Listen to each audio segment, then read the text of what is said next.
ভাই ভাই কি হয়েছে? ভাই রাস্তাতে যাইতি বুঝছো বাদে 10টা টাকা পাইলাম।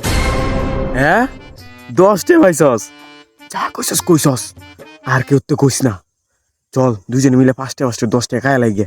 চল আয়ো যাই গে কায়া লাগে, কিন্তু একটা কথা বলবে আর কে কথা, আগে 10টাকা খায় লই। ভাই, কথাটা কিন্তু ইম্পর্টেন্ট। দূর বেটা ইম্পর্টেন্ট, আগে 10টাকা খায় লই, কায়া পরে আয়া তোর ইম্পর্টেন্ট কথা শুনাম। খায় লই আগে। ভাই কথাটা খাওয়ানোর আগে পূরণ লাগবো। কইছিলাম কাউনের পরে শুনতাম। আচ্ছা ক, কি কইবে ক।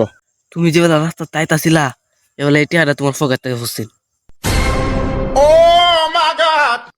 না রে, পেট ভরা, ওনার খাইতাম না রে, পরে খায় মানে দেখ টেয়াটা দিলাস জায়গা জায়গা।